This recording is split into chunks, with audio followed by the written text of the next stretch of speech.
Hello mga boss, ang gagawin natin ngayon, ayan, isang automatic washing machine na brand kung titignan nyo, Panasonic na 7 kilogram. So ang mission nitong automatic washing machine na to, basic lang. So itatry ko mga boss para makita nyo na lang ang problema. So saksak ko lang. Ayan mga boss, so iyon ko lang. Ayan, kung titignan nyo, bale nagon na tong washing. Ayan. Ngayon, iset natin sa spin. So i-try ko na lang sa spin na yan. Bale, nakaset na sa spin. Ngayon mga boss, start ko lang. Ayan. Papansinin nyo, nasa number 9 na itong kanyang display. So, hintayin lang natin. Ayun. So, ayan bale yung problema nitong washing machine, U12 error. So, ayan bale yung gagawin natin ngayon dito. Ayan, U12 error. So, sa mga ganitong issue, madali lang yan. Kadalasan na nagiging problema dito sa mga U12 error, yung kanyang door switch.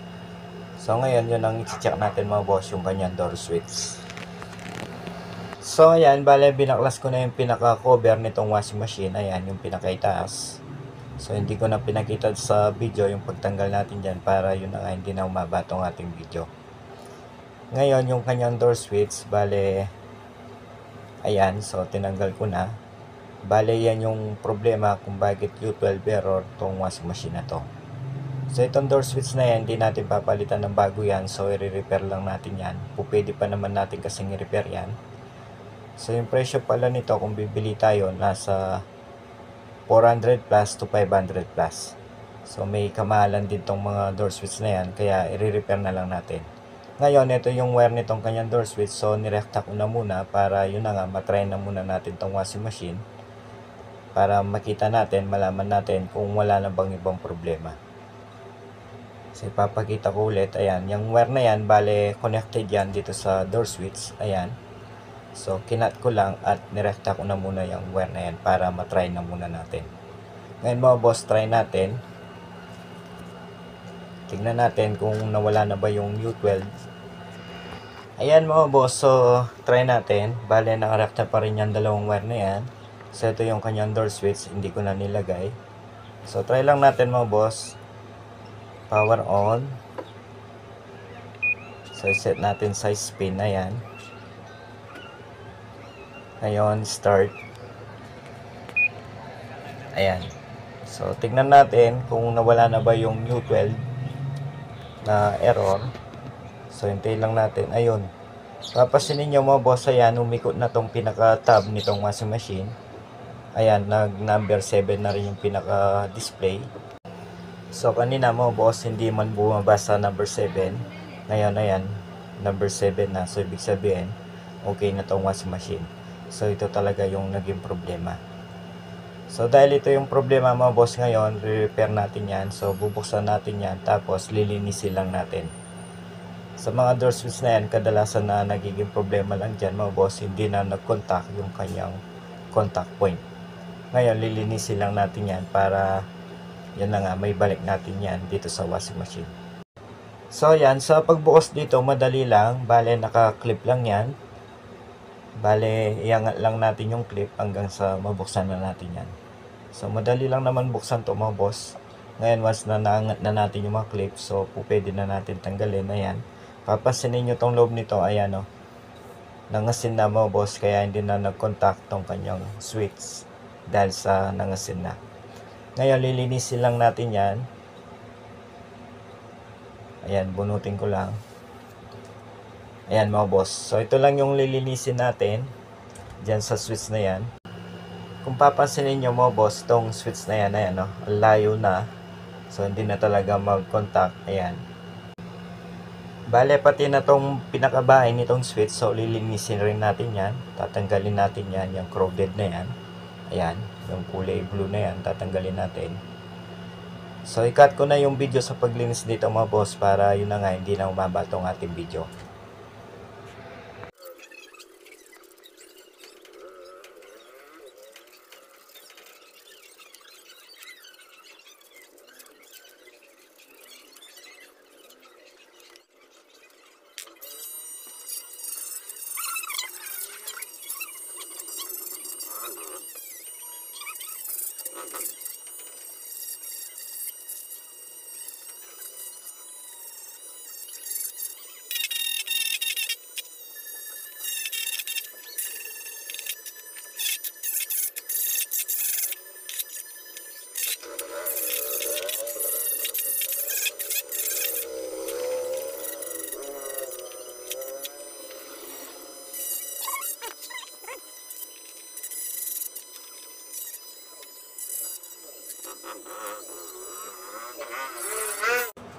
Ayan mga boss, so tapos ko nang malinis tong pinaka contact point nitong kanyang door switch. Ayan.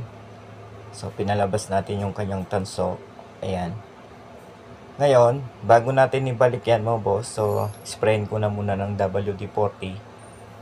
Ayan, para hindi kapitin ng moist.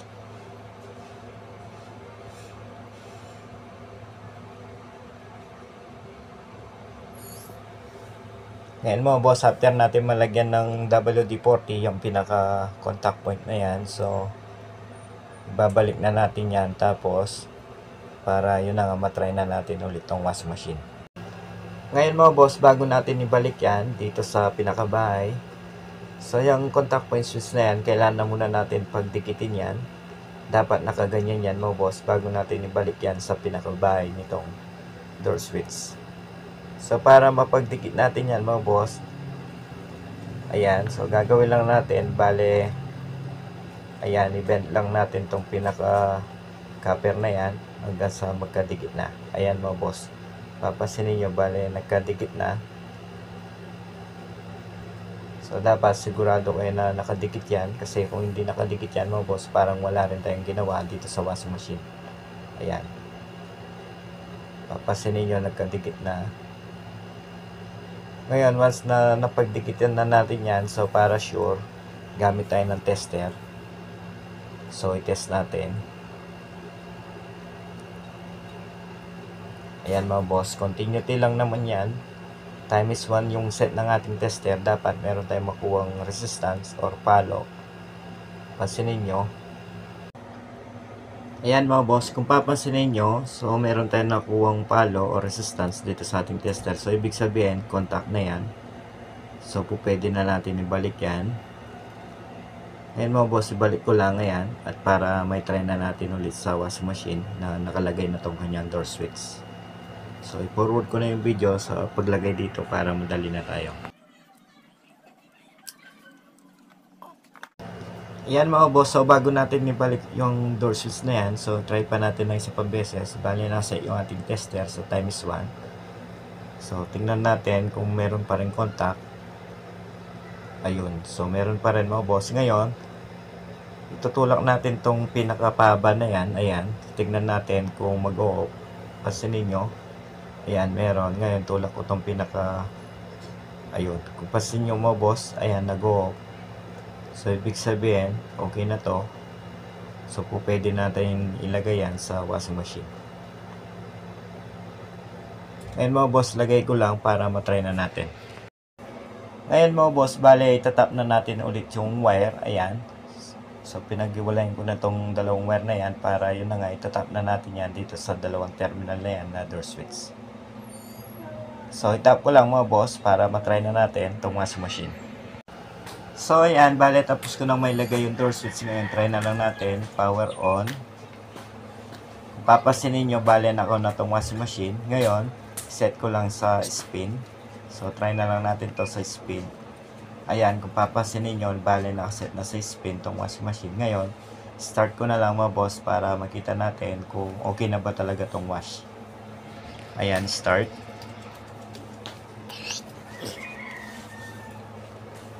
Ayan mga boss, bale nasa number 9 na tong kanyang display. So hintay lang natin umikot tong kanyang drum. Tingnan natin, ayun.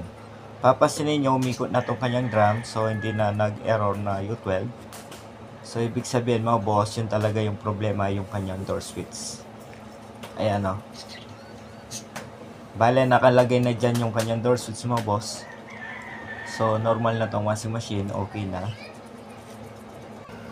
Yun mga boss, dahil okay na to, hanggang dito na lang tong ating video. Sa mga hindi pa pala nakasubscribe dito sa ating channel, huwag sanang kalimutan mag-subscribe.